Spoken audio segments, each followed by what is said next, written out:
Hey everyone, welcome back to my channel. ಸೂರ್ಯಕಾಂತಿ ಹೂ ಅಂದರೆ ಯಾರಿಗಿಷ್ಟ ಆಗಲ್ಲ ಹೇಳಿ. ಲಾಲ್ ಬಾಗ್ನಲ್ಲಿ ಇದ್ರದ್ದೊಂದು ಕಾರ್ನರೇ ಇದೆ.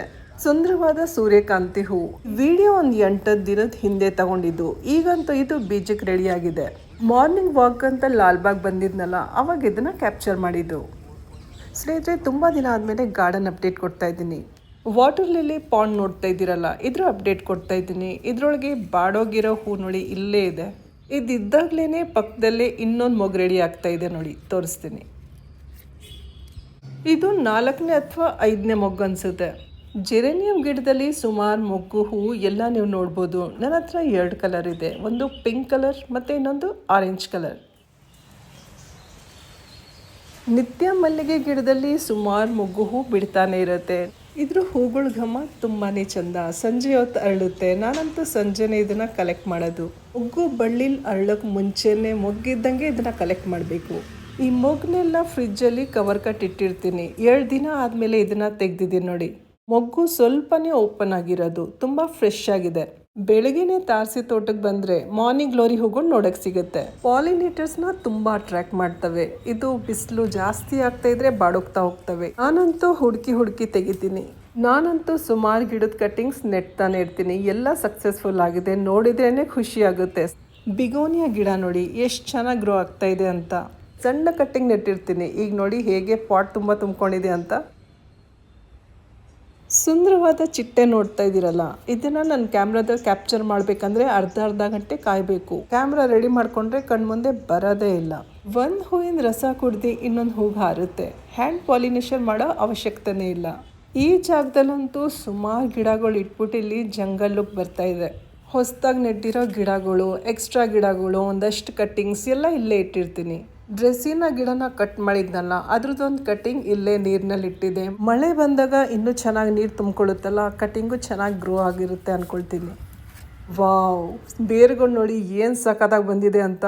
ಈ ಥರ ಪಾಸಿಟಿವ್ ರಿಸಲ್ಟ್ ಬಂದರೆ ನಮ್ಮ ಆತ್ಮವಿಶ್ವಾಸನೂ ತುಂಬ ಹೆಚ್ಚುತ್ತೆ. ರೋಜಾ ಹೂ ಅಂತೂ ಸೂಪರಾಗಿ ಬಿಡ್ತಾ ಇದೆ. ಬಿಳಿ ಬಣ್ಣದ್ದು ಮತ್ತು ಕೆಂಪು ಬಣ್ಣದ್ದು 2 ಚೆನ್ನಾಗಿದೆ. ಹೂವಿನ ಸೈಜ್ ಮಾತ್ರ ತುಂಬಾ ಅಗಲ. ಯಾವುದೇ ಕಾರಣಕ್ಕೂ ನಾನು ಗಿಡದಿಂದ ಇದನ್ನು ತೆಗಿಯೋಕ್ಕೆ ಹೋಗಲ್ಲ, ಯಾಕಂದರೆ ಸುಮಾರು ದಿನ ಇರುತ್ತೆ. ಕರಾಡೆ ಹಣ್ಣು ಹಾರ್ವೆಸ್ಟ್ಗೆ ರೆಡಿಯಾಗಿದೆ, ಆದರೆ ನಾನು ಇದನ್ನು ತೆಗಿಯೋಕ್ಕೆ ಹೋಗ್ತಾ ಇಲ್ಲ.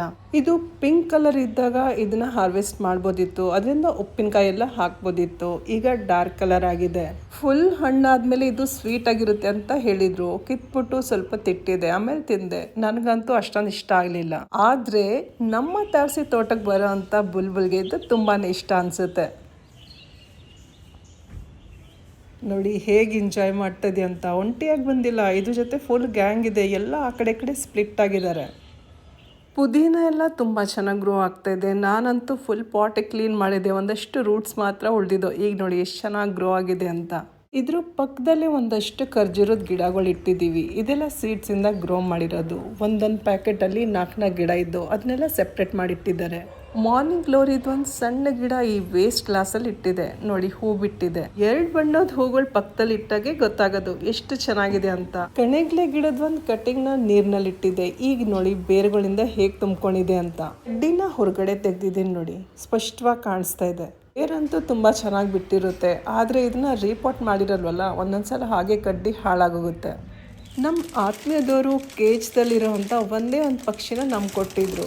ಪಾಪ ಜೋಡಿ ಇರಲಿ ಅಂತ ಒಂದು ಬಿಳಿ ಬಣ್ಣದ ಪಕ್ಷಿ ತಂದು ಬಿಟ್ಟಿದ್ದಾರೆ. ಒಬ್ರಿಗೊಬ್ರು ನೋಡಿದ್ರು.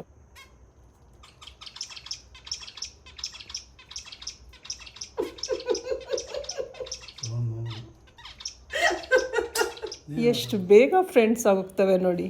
ಬೆಕ್ಕಿಂದ ಸೇಫ್ ಆಗಿರಲಿ ಅಂತ ತಾರಸಿ ತೋಟದಲ್ಲೇ ಒಂದು ಮಳೆ ಮೇಲೆ ಇದ್ರ ಕೇಜ್ ತಗ್ಲಾಕಿದ್ದಾರೆ. ಇದು ನೋಡಿ, ಒಂದು ವಾರಕ್ಕೇನೆ ಹೇಗೆ ಗೂಡು ಕಟ್ತಾ ಇದೆ ಅಂತ. ಗೂಡಂತೂ ಆಲ್ರೆಡಿ ಇತ್ತು. ಇದ್ರ ಒಳಗಡೆ ದಾರ ಎಲ್ಲ ಸೇರಿಸಿ ಸೇಫ್ಟಿ ಮಾಡ್ತಾ ಇದ್ದಾವೆ. ಅವ್ರಿಗೆ ಹೆಂಗೆ ಅನುಕೂಲ ಆ ಥರ ಸರಿ ಮಾಡ್ಕೋತವೆ. ಮೊಟ್ಟೆ ಎಲ್ಲ ಇಕ್ಕಿದ ಮೇಲೆ ಸೇಫ್ಟಿ ಇರಲಿ ಅಂತ. ನನಗಂತೂ ಪಕ್ಷಿಗಳನ್ನ ಪಿಂಜರದಲ್ಲಿ ಇಡೋಕ್ಕೆ ಇಷ್ಟ ಇಲ್ಲ. ಆದರೆ ಇದು ಯಾರೋ ಬಿಟ್ಟೋಗಿದ್ರು ಅಂತ ನಮ್ಗೆ ಕೊಟ್ಟಿದ್ರು.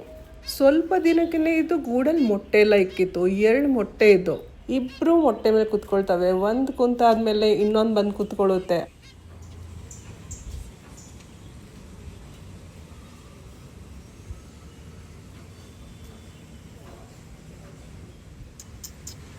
ಹಲೋ, ಏನು ಬೆಕ್ಕುಗಳು ಈ ಥರ ಬಂದಾಗ ಇಲಿಗಳು ಕಾಟ ಇರೋದಿಲ್ಲ. ನಮ್ಮ ಆತ್ಮೀಯದವರೊಬ್ಬರು ಬೆಟ್ಟದವರೆ ಗಿಡನ ನನಗೋಸ್ಕರ ಕಳಿಸಿದ್ರು. ತುಂಬಾ ವಿಶೇಷವಾದ ಗಿಡ ಇದು. ಇದ್ರಲ್ಲಿ ಬಿಡೋ ಅಂಥ ಹೂ ಬೆಳಗ್ಗೆ ಬಿಳಿ ಬಣ್ಣದಂದರೆ ಮಧ್ಯಾಹ್ನ ಪಿಂಕ್ ಕಲರ್ ಆಗಿರುತ್ತೆ, ಸಂಜೆ ಡಾರ್ಕ್ ಪಿಂಕ್ ಕಲರ್. ಗಿಡನ ರೀಪಾಟ್ ಮಾಡಬೇಕು. ಇದನ್ನು ಕಟ್ಟಿಂಗಿಂದ ಈಸಿಯಾಗಿ ಪ್ರೊಪೊಗೇಟ್ ಮಾಡ್ಬೋದು. ಇದ್ರೊಳಗೆ ಬೇಗನೆ ಹೂ ಬಿಡಲಿ ಅಂತ ನಾನಂತೂ ಕಾತರದಿಂದ ಕಾಯ್ತಾ ಇದ್ದೀನಿ. ಲಾಲ್ ಬಾಗ್ನಲ್ಲಿ ವಾಕ್ ಹೋದಾಗ ಈ ಗಿಡ ನೋಡಿದೆ ನೋಡಿ, ಬಿಳಿ ಬಣ್ಣದ ಹೂವು, ಸಣ್ಣ ಸಣ್ಣ ಮೊಗ್ಗೆಲ್ಲ ಇತ್ತು. ಇದು ಲೈಟ್ ಪಿಂಕ್ ಕಲರ್. ತುಂಬ ಬೆಳೆದ್ಬಿಟ್ಟಿತ್ತಂತ ಕಿತ್ತು ಬಿಸಾಕಿದ್ದಾರೆ ಅನಿಸುತ್ತೆ.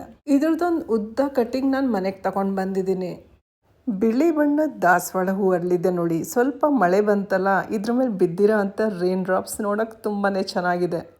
ಆರ್ಕಿಡ್ ಮೊಗ್ಗೆಲ್ಲ ಅರಳಕ್ಕೆ ಶುರು ಆಗಿದೆ ನೋಡಿ. ಸುಂದರವಾದ ತಾರಸಿ ತೋಟ ನೀವೆಲ್ಲ ಇಷ್ಟಪಟ್ಟಿರ್ತೀರ ಅಂದ್ಕೊಳ್ತೀನಿ. ಇವತ್ತಿನ ವಿಡಿಯೋದಲ್ಲಿ ಯಾರಿಗೆ ಏನೆಲ್ಲ ಇಷ್ಟ ಆಯಿತು ಕಮೆಂಟ್ ಮಾಡಿ ತಿಳಿಸಿ. ವಿಡಿಯೋ ಇಷ್ಟ ಆಗಿದ್ರಲ್ಲಿ ಲೈಕ್ ಮಾಡಿ, ಶೇರ್ ಮಾಡಿ. ಮತ್ತೆ ಸಿಗೋಣ ಇನ್ನೊಂದು ಒಳ್ಳೆಯ ವಿಡಿಯೋ ಜೊತೆ. ಅಲ್ಲಿವರೆಗೂ ಧನ್ಯವಾದಗಳು. Thank you. ನಮಸ್ಕಾರ.